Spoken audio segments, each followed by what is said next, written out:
Hey everybody, it's Liz with Northern Belle Farms, and I just wanted to make this video of a chicken and dumpling recipe because we're on our last rooster. We butcher in the fall, and since we raise chicks, we often have a lot of leftover roosters. I can't keep them all. I already have 9 out of about 50 chickens that we have, and each rooster needs about 10 to 12 at least hens for their own flock. So we do have some chickens that sadly, or roosters that sadly don't have their own flock to take care of. We think roosters add a lot to any homestead. They help protect the hens, they help find them food and water. If they find a sweet treat like a grub or a worm or something, they'll call the hens over. They don't just eat it for themselves like the fat hens. They pick it up and either bring it over and set it down, or they make a call and all the hens come running. We love roosters, and sadly a lot of people around here who buy chicks and laying hens buy just that. They live in an HOA that doesn't allow them to have roosters, so we're left over or trade out and have a bunch of roosters, which is okay because we don't support the way a lot of meat facilities raise their meat, so we'd like to raise our own. And we started with chickens because it just seemed easiest. I did get ducks with the idea of I enjoyed eating duck, and I thought that I would be able to butcher my own, but I fell in love with them and I just couldn't do it. Same with rabbits, whereas if we have 2 rabbits now, and so if my family got hungry or we couldn't find food, we could certainly eat ducks and rabbits, but I could not butcher a cute rabbit or a duck. The chickens, I love chicken. I've always liked eating chicken. It's one of my favorites. Chicken and steak and bacon. That's pretty much, I would live off those things. So we do eventually plan on getting pigs when we move to Tennessee and start our bigger homestead. Instead of right now, we're in southern Georgia, coastal, on an acre. So we're a micro farm. And we don't really have any more room. We have a 40 by 30 foot duck pen with 2 small ponds for them. And then we have 3 coops, 3 chicken coops. We have a miniature bantam coop for our silkies and other bantams. We're going to get some frizzles, and we have fleur-de-lis. And then we have our big coop for our eggs, and we have cochins and speckled Sussex back there, some Morans, some salmon Favrellis. We had some Polish. We only have Polish roosters left because those are the ones that get picked off first. Since they're little head feathers, they're all up in their eyes and they can't see when a predator's coming. So we always seem to lose those. I think if we do get more, they're going to have to be in a safer enclosure in a run, and they're not going to be allowed to be able to roam under the open sky. But I guess I'm babbling on about chickens when I will have my own chicken video later on. This is supposed to be a recipe video, so I have 1 rooster left. You can't cook rooster like you would normally cook chicken, like put it in the oven and roast it in a roasting pan, or butcher it up and portion it out and have like drumsticks on the grill or chicken breasts on the grill. When you cook rooster that way, it turns into like rubber bands. It's like chewing on a bouncy ball. It's really unenjoyable. You can't really chew the meat. It gets super tough. Rooster has to be cooked in a sauce or in a broth and some kind of liquid in a slow cooker. Instapot is our favorite. That's what we're gonna do, is the Instapot. But it has to be submerged to keep it. It's basically got to be cooked so that it's shredded, and cooked in liquid so that it doesn't dry out. But you can have it tons of ways shredded. Our favorite is the chicken and dumplings. just because it's saucy and bready and filling, and it's like a porridge. So we really enjoy it. But there's enchiladas. You could make chicken noodle soup, chicken and rice, some kind of chicken soup. You could have chicken salad. There's tons of things you can do with shredded rooster. We just prefer chicken and dumplings. We also thought about trying regular meat birds and seeing how those are, because we've only butchered extra chickens we've had in the past. Heritage breeds, not ones that are raised for meat specifically. So I'd like to get into doing that more. Probably plan on doing 25 for us for the year, because this last time we did 15. So, and it lasted about 8 or 9 months. So maybe 25 will get us to the year. And it's always a day we don't really enjoy, so only doing it once a year would be really nice. But I digress. I will pause this and I will get my mise en place set up, and then I will take you through the recipe.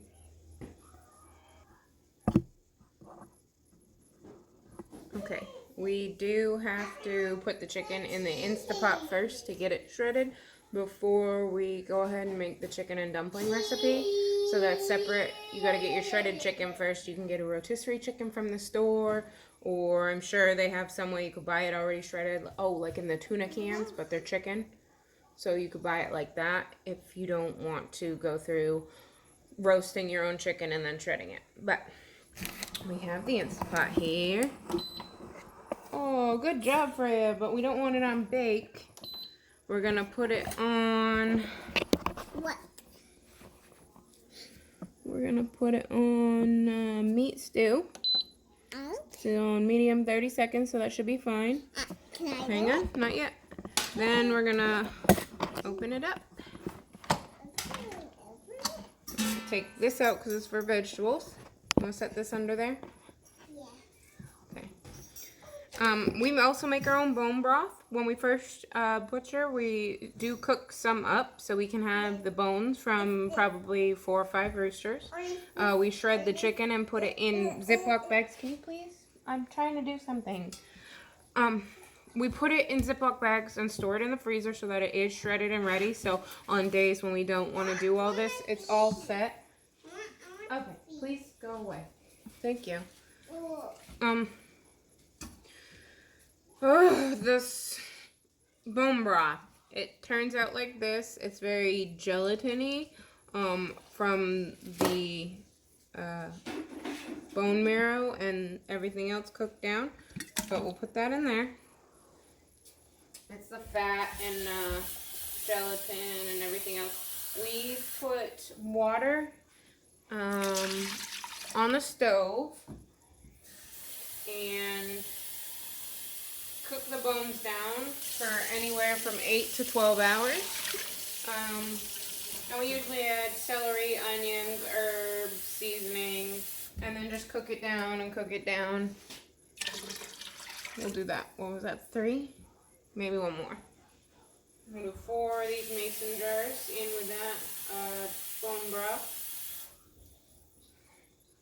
Then I'll probably see if I have a bouillon cube or 2 to add to it just for more flavor. But here is our last rooster.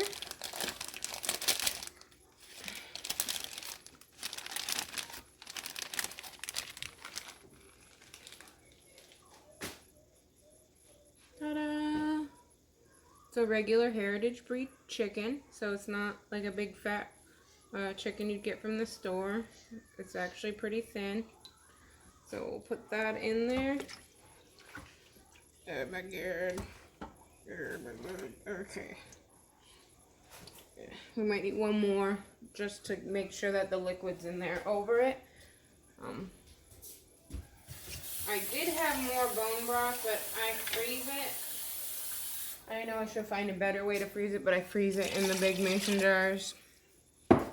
So this is my bone broth. I'm going to put it in the fridge now. It lasts in the fridge for probably about a month or so. But we put it in the freezer until we know we're going to use it soon. And I'm just gonna go in the fridge. I also found some dried figs in there, and the fig tree is almost ready, probably about another month, and we'll be able to have that. So I found these for snacking on. Okay, so meat stew. Press something with my body. Okay, let's throw in some herbs. What do we want? We'll throw in some of this. I put smoked paprika in everything, as well as garlic. And then we'll put in salt. And I'll probably go outside and grab some rosemary, possibly sage. But we put smoked paprika in everything. I'm actually growing paprika peppers, and we're going to make our own smoked paprika powder. But for right now, that's what we'll put in here. Oh, bouillon cubes is what I went to look for too. We really like this sweet heat rub. And we might as well use this up because me and my husband are going to go keto again for a while, because it's the best way I've found to lose weight. And it feels more healthy than buying who knows what kind of food. Or we also agree with Whole30. Same idea, you know, eat whole foods, real foods. Okay, so there's that.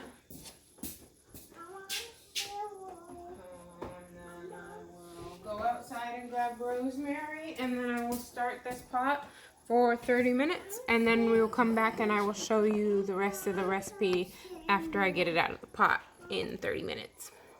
First I put the Rooster in the crock pot, so basically it was just showing how to get shredded chicken from scratch, but you can also buy a rotisserie chicken at the store or some canned chicken if that's easier.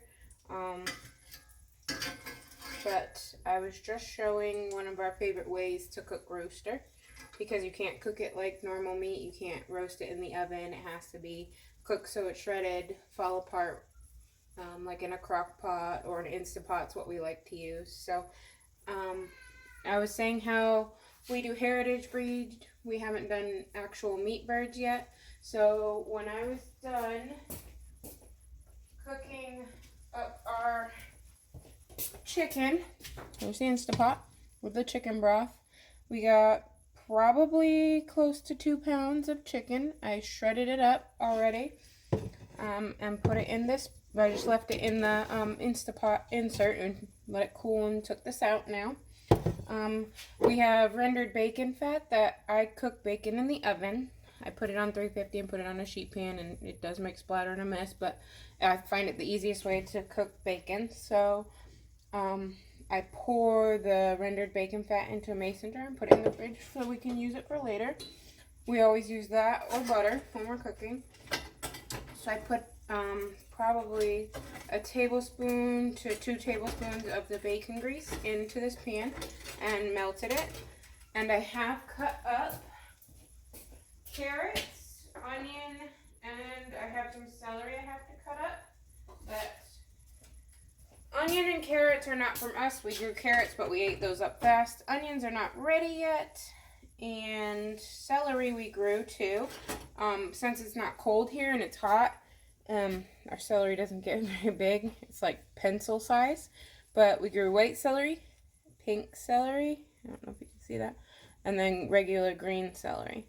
I think the pink one's my favorite because it's so colorful. But we'll just chop that up and throw that in last. We will throw in the carrots first because we always throw in the hardest vegetable because it will take longer.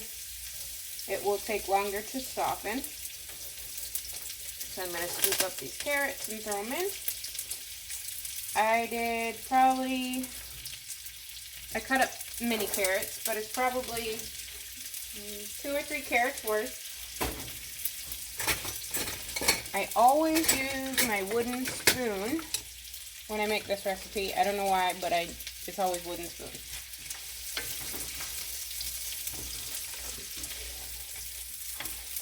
So throw it in, move it around. I'll probably get the salt and pepper over here and give it a dash of that. I'm going to let this cook for probably 4 minutes or so. So I'll pause you.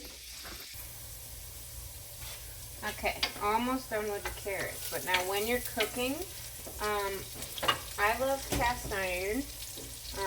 I got a whole bunch of enamel coated cast iron last year for Thanksgiving because my birthday is always on or around Thanksgiving. It's that week. So, and we were hosting Thanksgiving last year.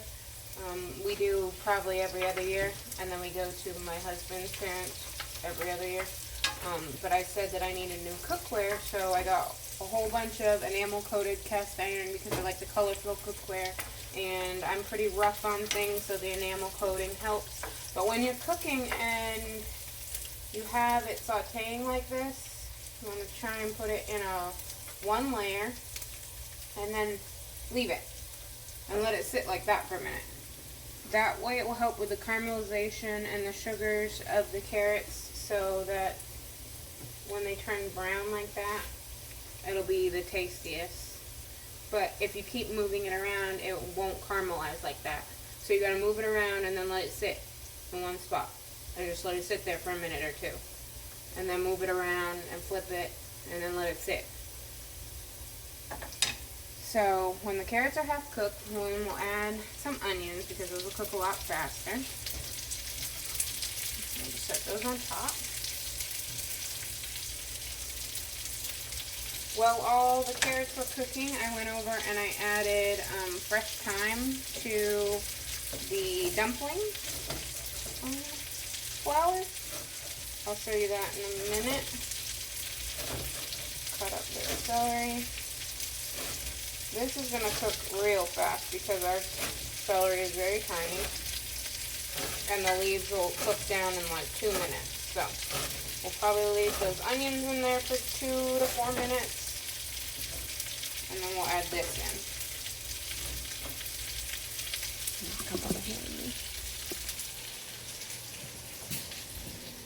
I'm going to need this flour. Okay. Just regular flour, all-purpose flour.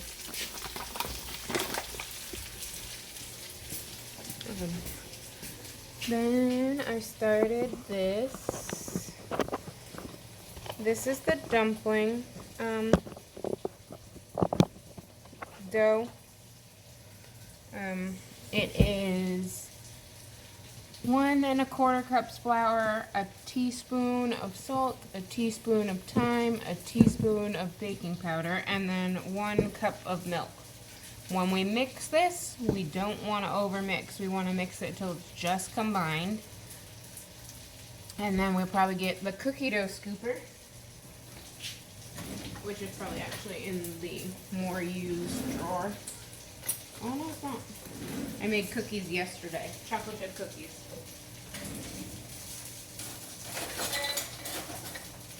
Okay, well, I'll find the cookie dough scooper when I made cookies yesterday, so it's in the draining board.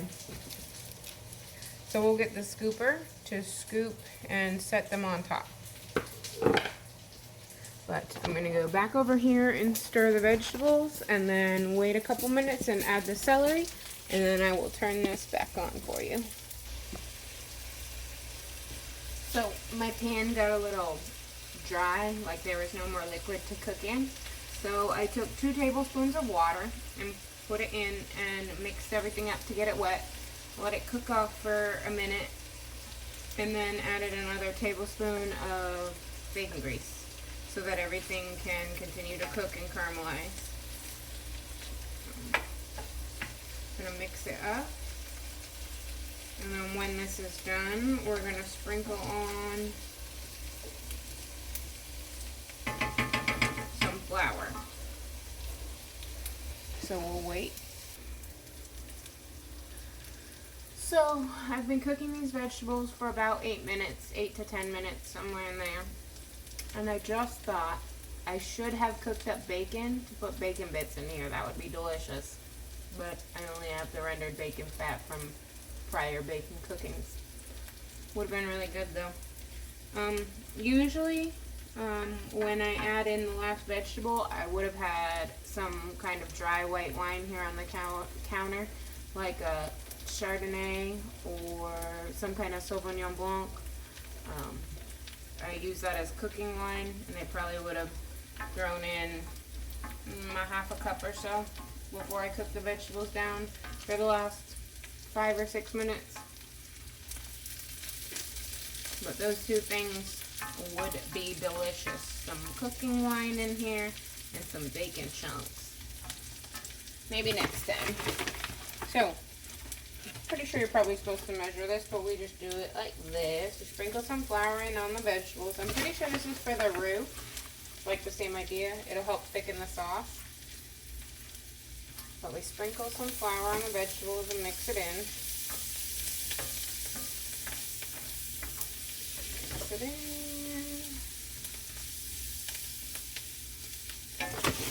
A little more.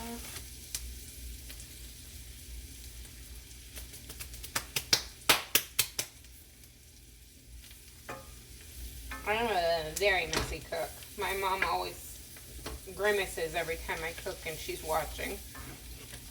Make a huge mess out of my kitchen.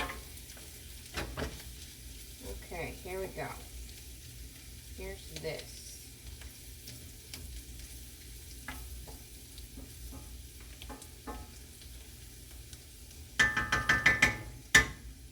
Hang on one second. Baby's crying. Okay, I just removed my other pot from the stove.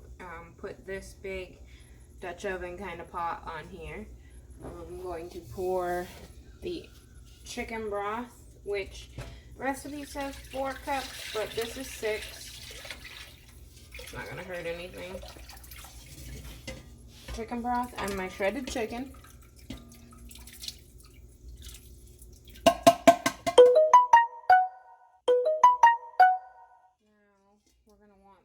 To come to a boil. We're also going to add hot pan. We're also going to add the vegetables in.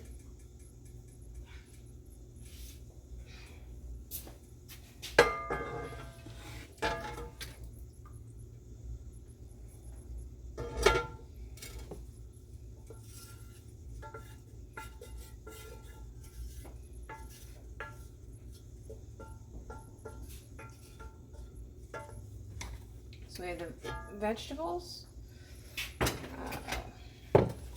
4 cups, 6 cups of chicken broth, and our about 2 pounds of shredded chicken. Probably maybe 1.5 pounds. Oh, it looks delicious. Smells so good.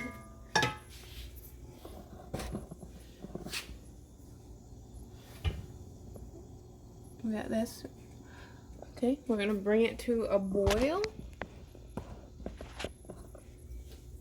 And then we're going to pour in 1/2 cup of milk. So I'll come get you when we do that. Okay, once your pot is boiling, we're going to add 1/2 cup of milk.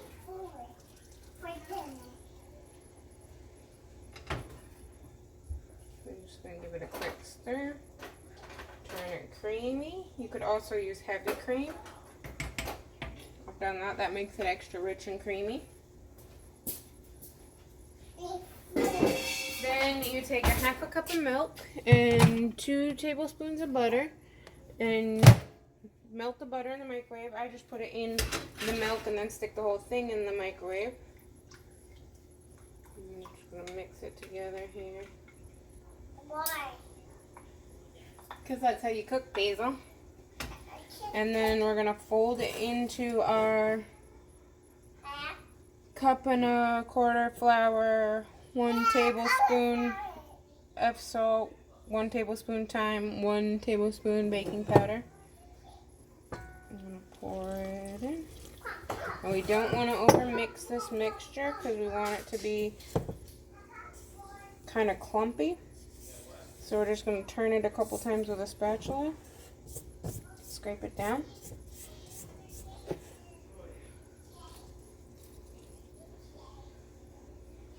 Let's see how that looks.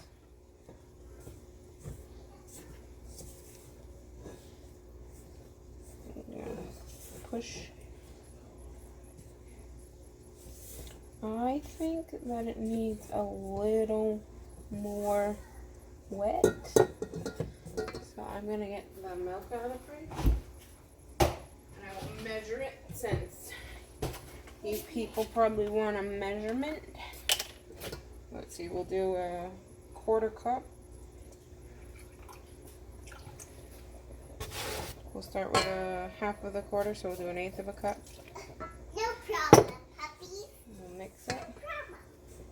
No problem. 1, 2. No problem. Yeah, it's gonna be the whole 1/4. And this is the baby puppy. This is Marshall. That's good. What? This is much better. See, it's like a dough. That's what you want. No, I don't. Yes, it is. No, I don't. Okay. Now we want to turn it down to a simmer. So we'll put this on 3, maybe 4. We're gonna get our scooper, cookie scooper. Cookies? We're making cookies? No, calm down. We made cookies yesterday. We're gonna scoop this dough and place it on top. It's okay if it sinks down a little. Just remember where you put it. Trash. Does it go in the trash? You think this goes in the trash? No. Yes. No. Then why is this one on the trash? And we're just gonna go in a circle. That way we remember where we put it.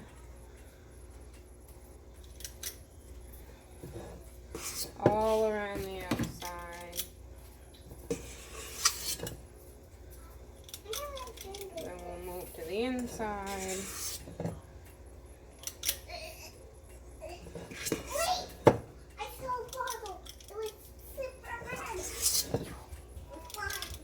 Now I've gone all the way around. Now I have to figure out where I can squeeze the rest in.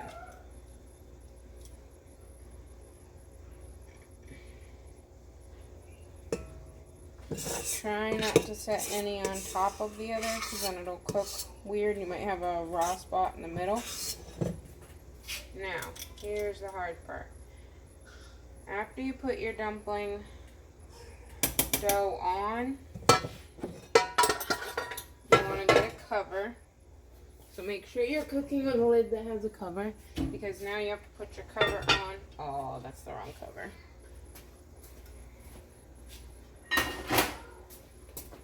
Now you have to put your cover on and seal it for at least 15 to 18 minutes. And you can't open it. No peeking, don't look. It's going to cook the dough. But if you open it up, it won't cook the dough right. So we'll check back in 15 minutes and see what that looks like. So it's been 20 minutes cooking with the lid on. And now we have these. Oh, what'd I do with my wooden spoon? Put it in the sink. Of course it did. Those look good. They look a little squishy. Like they should have been flattened a little more instead of like scooped so round with the scooper. I should have put them in my hand first and flattened them a little because I just like them like that a little more. But there you go. Chicken and dumplings.